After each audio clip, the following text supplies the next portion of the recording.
आप सभी विद्यार्थियों का स्वागत है आपके अपने पसंदीदा यूट्यूब चैनल ज्ञान कुंज कोचिंग सेंटर में।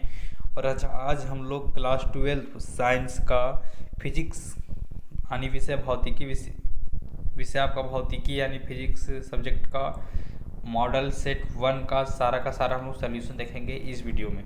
तो आप लोग वीडियो को लास्ट तक देखें और वीडियो अच्छी लगे तो अपने दोस्तों के साथ शेयर जरूर कीजिएगा। चलिए स्टार्ट करते हैं। सबसे पहले स्टार्ट करने से पहले कुछ इंस्ट्रक्शन है, पहले उसको पढ़ लेते हैं हम लोग कि सभी प्रश्नों के उत्तर अनिवार्य है। पहला इंस्ट्रक्शन। दूसरा, कुल 35 प्रश्न है, प्रत्येक प्रश्न के 1 अंक निर्धारित हैं, प्रत्येक प्रश्न के 4 विकल्प दिए गए, सही विकल्प का चयन कीजिए, गलत उत्तर के लिए कोई अंक नहीं काटा जाएगा, यहाँ पर आपका नेगेटिव मार्किंग नहीं है। पहला क्वेश्चन पूछा है the number of electron for 1 coulomb of charge, यानी 1 कूलम आवेश के लिए इलेक्ट्रॉन की संख्या कितनी होती है। तो यहाँ पर आप लोग को बता दूं कि इसका जो सही आंसर आपका होगा ये आपका ऑप्शन नंबर ये होगा 6.25 इंटू 10 के पावर 18। कैसे होता है तो आप लोग को पता होगा कि इसका जो फार्मूला होता है Q बराबर NE। अब इस पर आप बना करके सॉल्व कीजिएगा तो आपको फार्मूला ये पहला आंसर आ जाएगा। चलिए दूसरा प्रश्न देखते हैं। There are 2 charges +1 microcoulomb and +5 microcoulomb, the ratio of the force acting on them, यानी इस पर आपका फोर्स एक्टिंग का रेशियो क्या होगा तो आपका ऑप्शन नंबर भी होगा। कैसे होगा देखिए समझ यहाँ पर। एक चार्ज आपका यहाँ, एक चार्ज यहाँ, बोल रहे दोनों का दोनों आपका प्लस है, दोनों सेम चार्ज रहता है तो एक दूसरे को रिपल्सन करते हैं, अट्रैक्ट नहीं करते हैं। तो एक यहाँ पर आपका मान लीजिए अगर ये मेरा चार्ज 1 है, ये मेरा चार्ज 2 है, सॉरी यहाँ पर देखिए, समझो यहाँ चार्ज 2 है, यहाँ पर चार्ज 1 है, तो चार्ज 1 पर जो लगेगा फोर्स इस दिशा में लगेगा, चार्ज 2 पर इस पर लगेगा तो चार्ज 2 पर तो ये दिशा में लगेगा। तो जब दोनों को हम लोग आगे जब कैलकुलेट करेंगे तो आपका यहाँ पर ऑप्शन नंबर बी आएगा। देखिए बोला कि हम 3 capacitor each of capacity are C are added in series connection then the equivalent capacitance will be, तो आपका हो जाएगा यहाँ सही आंसर आपका हो जाएगा C/3, option number C answer आएगा C/3। अगर वही आपका रहता यहाँ आपको बोलता 3 कप से, यहाँ अगर आपको सीरीज के जब बोलता पैरेलल तो हम लोग यहाँ पर क्या करते, तो फिर मेरा आंसर आपका होता 3C होता, लेकिन हमको यहाँ पर बोला क्या है, हमको बोला गया है सीरीज, तो सीरीज के लिए आपको हो जाएगा C/3। चलिए अगला प्रश्न को। इफ या hollow spherical conductor be charge positively then the electric potential inside it will be, तो यहाँ पर आपका सही आंसर हो जाएगा पॉजिटिव एंड यूनिफॉर्म, यानी option number B is correct answer. देखिए अगला पांचवा प्रश्न पर बढ़ेंगे। पांचवा प्रश्न क्या बोला है कि the VI graph for a conductor makes an angle theta with V axis.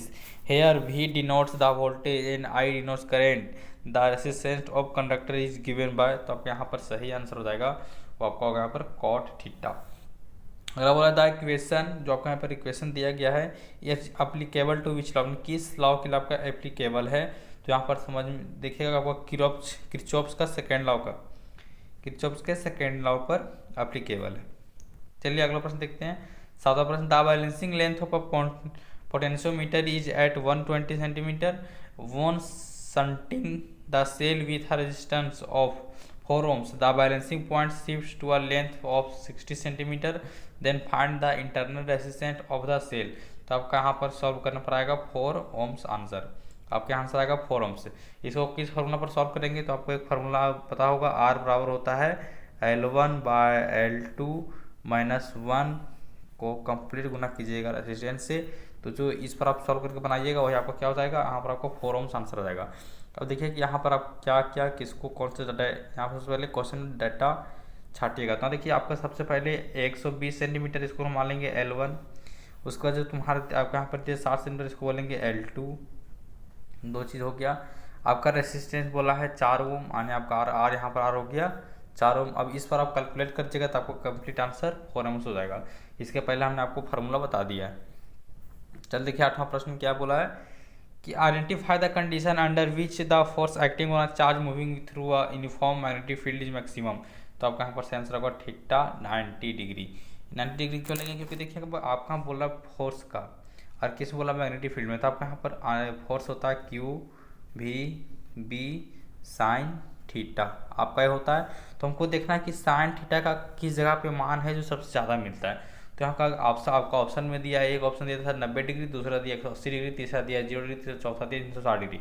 तो 90 डिग्री में आपको सबसे मैक्सिमम मिलता है और साइन थीटा का मैक्सिमम मान 1 होता है और 1 आपका मिलता है 90 डिग्री में, इसलिए आपका आंसर होगा ऑप्शन नंबर ये इज करेक्ट आंसर।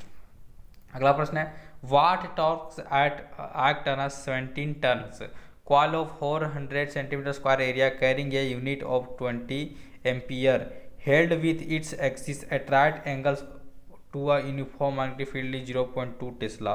तो आपका यहाँ पर सही आंसर क्या होगा? देखिए आपका यहाँ सही आंसर नहीं दिया हुआ है।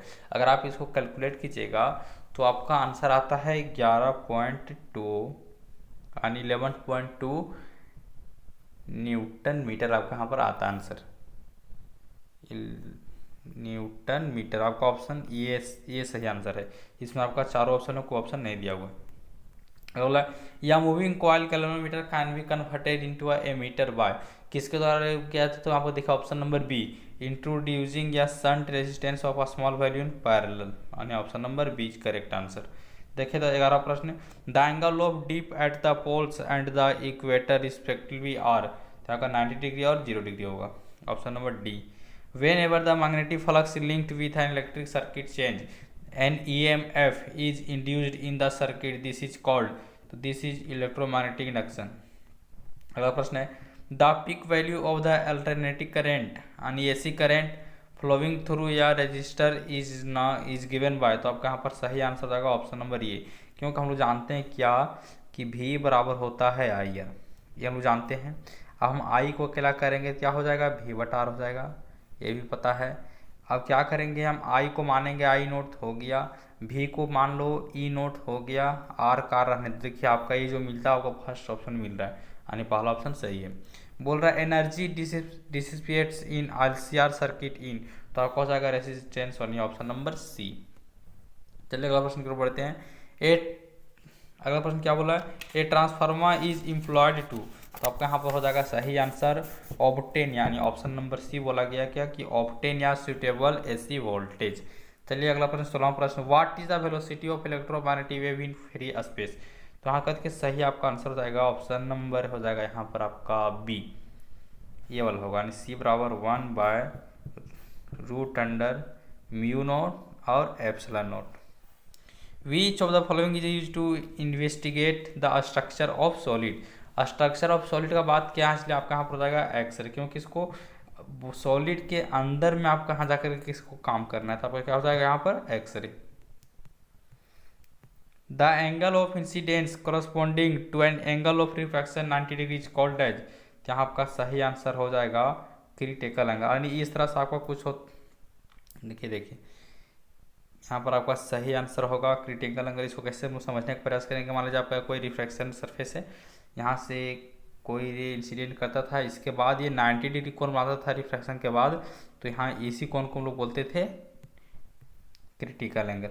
The lens formula is given by देखिए आपका ये तो बहुत ही आसान सा प्रश्न पूछा है जो आपके क्लास 10 से आप पढ़ते हुए रहेंगे। 1/f बराबर 1/v माइनस 1/u। अगला प्रश्न क्या बोला है? If the any number of thin lenses in contact of focal length f1 f2 then effective focal length is their combination is given by option number ये सही होगा 1/f बराबर हो जाएगा 1/f1 plus 1/f2 dot dot आके आपको चलते रहता।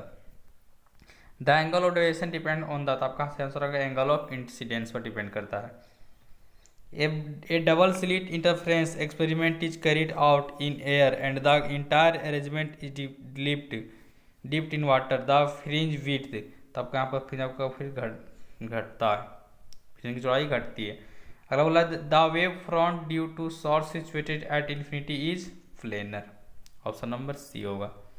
अगला प्रश्न देखिए the phenomenon of interference is based on phenomena of interference तो आपका यहाँ पर सही आंसर हो जाएगा option number B conservation of energy यानी ऊर्जा के संरक्षण पर काम करता है। The charge of photo electron is photo electron पर कितना आवेश होता है तो आपका यहाँ पर देखिए NOT होगा क्योंकि इस पर होता है माइनस का 1.6 गुने 10 के पावर माइनस 19 कूलम इतना होता है। चलिए अगला प्रश्न बोला क्या कि the strength of photo electric current depends upon किस पर डिपेंड करता है तो intensity of incident radiance. De Broglie wavelength of a body of mass m and kinetic energy is given by symbols have their usual meaning, तो आपका यहाँ पर सही आंसर हो जाएगा ऑप्शन नंबर ये h √2m e। देखिए यहाँ पर ई के जगह पे के, यहाँ हम लोग अगर बनाते थे तो हम लोग जहाँ ई लिखा हुआ पर हम लोग जैसे इस तरह था, मान लीजिए लैम्डा होता था h/p, तो h रखेंगे और p का वैल्यू क्या होता है √2m k, बट यहाँ दिया है ई, तो समझ लीजिए हम लोग का यही आंसर होगा, ए ऑप्शन।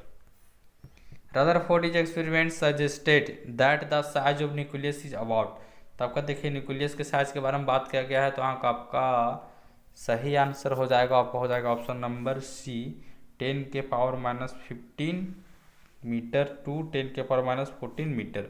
बोल रहा है which of the following spectral series falls within the visible range of electromagnetic radiation, तो यहाँ पर आपका सही आंसर होगा, आपका होगा यहाँ पर हो जाएगा बाल्मर सीरीज, क्योंकि यहाँ बात क्या किसका, विजिबल रेंज का। विजिबल रेंज आपका सिर्फ बाल्मर में होता है, बाकी आपको देखिए लाइमन में आपको हो जाता है अल्ट्रावायलेट, बाकी आपका ये दोनों पास्चन पीफंड बचर एक ब्रैकेट सीरीज होता है, वो आपका तीनों होता है, एक ब्रैकेट सीरीज होता है, तो पास्चन पीफंड और ब्रैकेट आपका तीनों का तीनों आपका आता है इंफ्रारेड में, फिर आपका लाइमन सीरीज आता है अल्ट्रावायलेट रेंज में, और जो बाल्मर सीरीज आता है आपका विजिबल में, तो आपका सही आंसर होगा ऑप्शन नंबर बी। देखिए ये रेडियो एक्टिव न्यूक्लियस इमिट्स या beta particle, the parent at daughter nuclei are, तो सही आंसर होगा आइसोबार्स। अगला the radius of spherical nucleus as measured by electron scattering is 3.6 FM, आने बोलते हैं इसको लोग। What is the mass number of the nucleus most likely to be, तो आपका यहाँ पर सही आंसर होगा 27। कैसे होगा आपको एक बार वीडियो देखिए, हम समझो बता देते हैं कैसे होगा। सो आर बड़ा होता है R0, ये के पावर 1/3 होता है, ये आप लोग सब जानते होंगे, इतना होता है।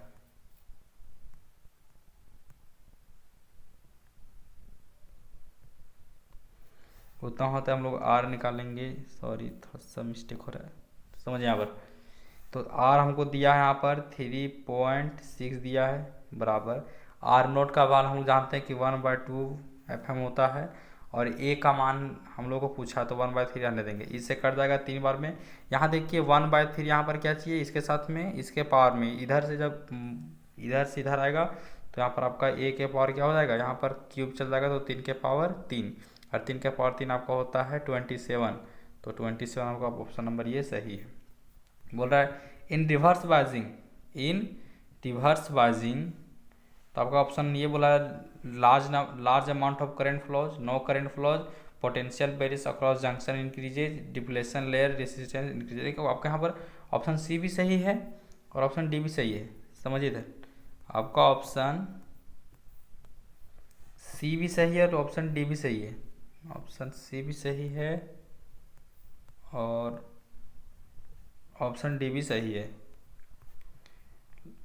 To obtain n-type silicon semiconductor, we need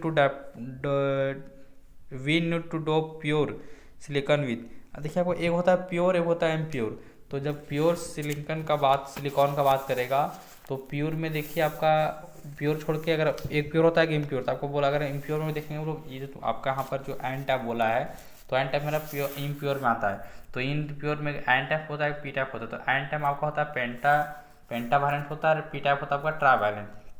तो बोला पी टाइप, तो देखेंगे किसका वैलेंस इलेक्ट्रॉन 3 है, ट्रावैलेंट मतलब जिसका वैलेंस इलेक्ट्रॉन 3 हो, तो इसमें देखिए ऑक्सीजन नहीं बल्कि एल्युमिनियम का आपका है, जो इसमें वैलेंस इलेक्ट्रॉन 3 होता है। ट्रावैलेंट कौन होता है आपका, जो ट्रावैलेंट होता है वो पी टाइप आपका ट्रावैलेंट होता है, तो आपका ऑप्शन नंबर ये सही होगा। In semiconductor which are is possible for conduction, तो आपका यहाँ पर इलेक्ट्रॉन एंड होल्ड बोथ, यानी दोनों आपका यहाँ पर रिस्पॉन्सिबल है। बोला इन फुल वेव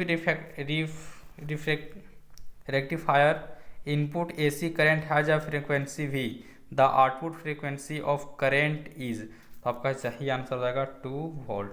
यहाँ तक आपको समझ में आ गया होगा, और आपका इस तरह से सेट 1 कंप्लीट हो चुका है। आपको अगली वीडियो में सेट 1 फिजिक्स का सेट 1 ही डाला जाएगा और आपका सब्जेक्टिव डाला जाएगा। तो वीडियो को देखने के लिए, आंसर को देखने के लिए आप हमारे चैनल को सब्सक्राइब जरूर कर लें। चलिए फिर मिलेंगे नेक्स्ट में, तब तक के लिए बाय बाय।